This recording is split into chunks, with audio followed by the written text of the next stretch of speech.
Can Porsche's reign on the GTP class finally be stopped? Will this weekend's race on the streets of Detroit be as chaotic as it was last year? And how might some significant BOP changes affect the GTP class? This and more as I take you through 5 storylines to follow this weekend as Imsa heads to the streets of Detroit.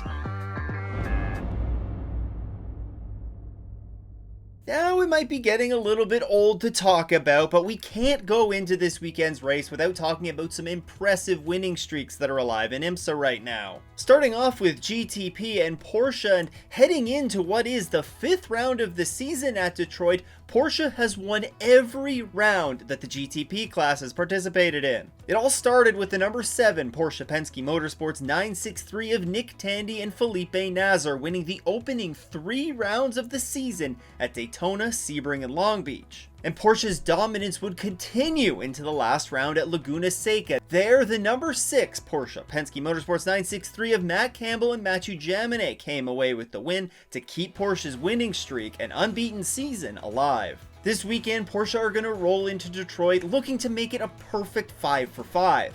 And they head into the round looking to build off what was a strong visit here last year. Despite the chaos that we saw here in 2024, Porsche was still able to survive for a solid 2nd and 4th place finish. A race that would also be a key points day for them en route to their championship. BMW also come into Detroit with a streak of their own to keep intact as the number 24 has sat on pole for the opening 4 rounds of the season. That's right, the number 24, piloted in all of the qualifying sessions by Dries Vanthoor, took pole at the Rolex 24, the 12 Hours of Sebring, the Grand Prix of Long Beach, and last time out at Laguna Seca. But yet, despite all of this success in qualifying, they've still yet to be able to convert that into their first win of the year. BMW will look to change that coming into Detroit and pick up that long-awaited first win of 2025. But first, in order to make that happen, they're going to have to improve on their 6th and 8th place qualifying efforts that they had here last year. And then we also have AO Racing in the GTD Pro class, and this is a streak that's gone a little bit under the radar. There's no doubt the 2024 GTD Pro champions have gotten off to a strong start in 2025 as they picked up back-to-back wins in GTD Pro at Sebring and Laguna Seca, but when you factor in their GTD class win at Long Beach, it means that they have class wins in their past 3 races. This weekend, they'll head into Detroit looking to keep that streak alive and also looking to go back-to-back here at Detroit after they won the GTD Pro class last year. Now, I think the biggest development in Imsa coming into this Detroit weekend is with the BOP. Let me tell you, there are some big changes coming. On an Imsa Media Zoom call last week, Imsa President John Doonan was on to address some of the big changes that were released earlier in the day regarding the BOP. Let's take a look at that clip. Imsa has a responsibility to have equal and fair competition and also to take all of the factors that play into performance on track and make adjustments to power of the cars. We adjust vehicle weight and also now energy and opportunities to manage vehicle energy to create, once again, at the absolute foundation, equal and fair competition, as well as a balanced level playing field. So all of these changes are based on a data-driven process. And I think in the end, we've had a rolling average process year to date. And we've realized that that rolling process hasn't reacted fast enough in equal and fair competition. I think the race at WeatherTech Raceway Laguna Seca was evident, given the fact that it went green all the way. What we do going into Detroit is still look at the rolling average, no doubt. Don't want to pull the rug out from anybody else, but we're also doing a call it a manual adjustment, such that we take into account the percentage of deficit that we've seen, or the percentage of advantage we've seen on cars in both categories, prototype and GT. Going forward, and we addressed this with the manufacturers this morning, we'll let them know what the process looks like going forward. But in general, the overall process is really no different than it was in 2024 in terms of correcting overall lap time. You want to do the right thing and make adjustments that are based on a process, but also when things are somewhat diverging in terms of competition, when you got a couple of cars in the outside the performance base band and a couple of cars below it on the low side, you want to bring everybody together. And I think anybody that wants to see exciting competition would want what we're trying to do here, both in GTP and GTD as we head into Detroit. Now, with that fresh in our minds, let's take a look at the BOP for the GTP class this weekend at Detroit. And there are some big changes here. First of all, you see some big weight breaks for Acura and Cadillac as they're 22 kilograms and 29 kilograms lighter than last round out at Laguna Seca, with both of those manufacturers also seeing a healthy increase of 21 kilowatts for Acura and 11 kilowatts of power when they're under 190 kilometers an hour, considering Detroit is a street circuit with lots of tight corners. This is going to be beneficial to them here. I'm not going to touch on the power over 190 kilometers an hour because that's really only going to be relevant, I think, down the long straightaway here. And then those two manufacturers also picked up some max stint energy as well. Also really notable to go along with this are the adjustments to BMW and Porsche. BMW doesn't see really much of a weight increase. It's only 2 kilograms, but Porsche sees an 11 kilogram weight increase.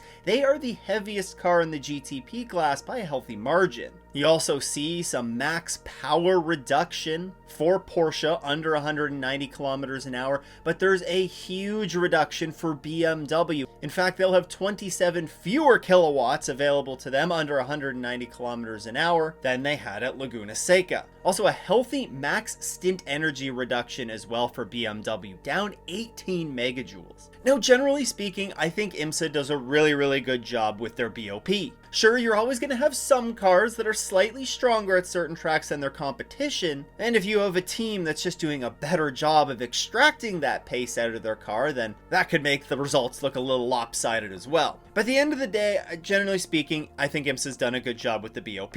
Now, these are some pretty big tweaks though heading into Detroit, and I think this is a good adjustment for the sanctioning body to have made. It's really important for us to remember that these changes that Imsa made to the BOP aren't intended to punish teams that have been doing well, like Porsche and BMW. I mean, let's remember that last round out at Laguna Seca, it was only Porsche and BMW who finished on the lead lap. Now sure, you could make the argument that of course Acura and Cadillac are going to be significantly behind Porsche and BMW. They made team changes in the off season and it takes some time for them to get used to the car and get up to pace. However, I think not having a single competitor finish on the lead lap other than BMW and Porsche showed us that something was a little off. I applaud Imsa for taking the initiative here, making a tweak to the BOP, and I think it's going to be really interesting to see how these changes play themselves out this weekend. Now, in addition to these storylines that I'm following for this weekend, I also send out a bonus storyline to the S's newsletter subscribers. In addition, I'll also send you everything you need to know ahead of this weekend's race. You can subscribe for free at offinthes's.com or click the first link in the description.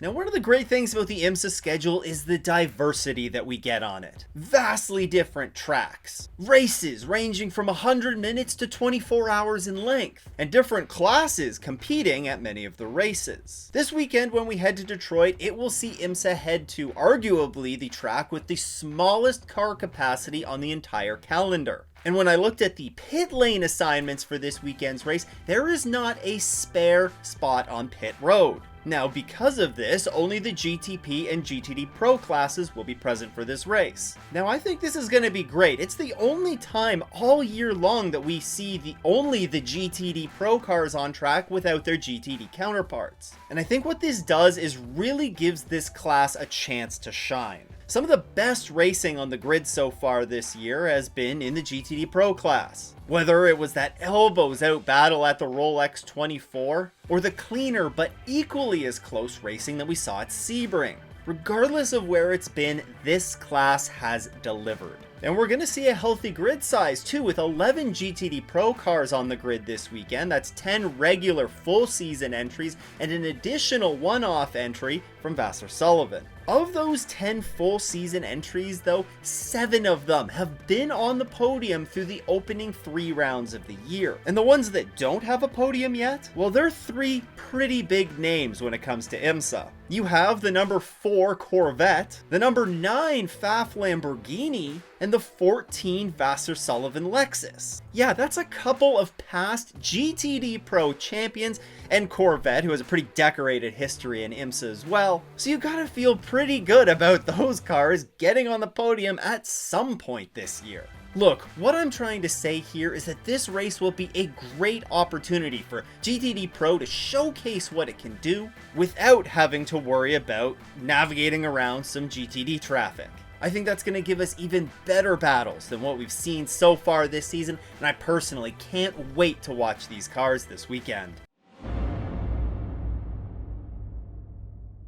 Now this weekend at Detroit is going to be a vastly different one than what we saw last round out at Laguna Seca. And no, I'm not just talking about the obvious elevation change difference, or going from the hills of Monterey County to the streets of downtown Detroit. I mean in the number of safety cars that we're going to see. At Laguna Seca, we saw the first Imsa race since 2022 at Belle Isle of all tracks that didn't feature a single safety car period. Meanwhile, last year in this race at Detroit, we saw 5 full course yellows in just 100 minutes, and we actually only had 2 green flag stints that were longer than 7 minutes long. Now, I'm not saying that this year's race is going to be as chaotic or as much of a wreckfest, if you could call it that, as it was last year. But what I am saying is that full course yellows are going to play a role in this year's race. You just look at the track layout, it's a ton of 90-degree corners. On top of that, it's a really tight circuit. There's not a lot of room for cars to be going side by side, especially through those tight corners. And I think we're probably going to see a lot of rubbing and incidents like we saw last year. All of this on top of the grid being slightly larger than it was last year. It is only one additional GTP car, but that's another GTP car that's going to have to navigate through the traffic. So what I'm trying to say here, incidents are going to be a factor here in this race. Full course yellows are going to be a big factor, and planning race strategy around when that full course yellow falls is going to be one of the keys to winning this race. Now, with the dominance that we've seen in some of the classes this season, it's a little bit surprising to see some names that we normally see at the top of the standings struggling just a few races into the season. But coming into this weekend's race, I think there's a big opportunity here for some teams that have had that slow, struggling start to really break through with a great result. In GTP, I'm looking at the 10 Wayne Taylor Racing Cadillac to make a run. As we just discussed a few minutes ago, Cadillac are getting a bump with the BOP.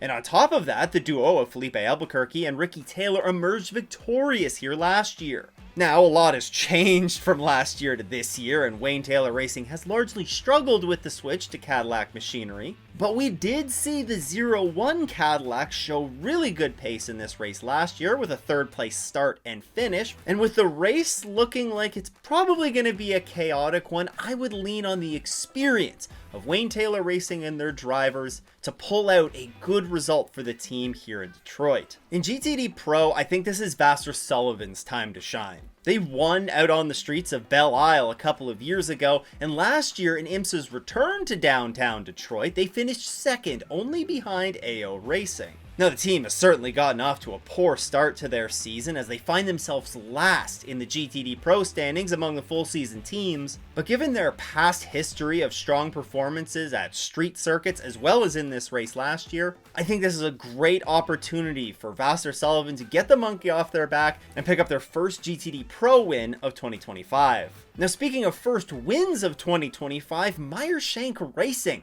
is looking to pick up their first win since the final race of the 2023 season, when there was that big cloud of uncertainty around the future of that program. I recently made a video on Meyer-Shank Racing's Imsa comeback, and you can check it out right here. Huge shout out to all the channel supporters. If you too want to support the show, you can head to patreon.com/offintheesses or click that join button below. Once again though, thanks for tuning in. I hope everyone has a great race weekend and doesn't go off in the S's.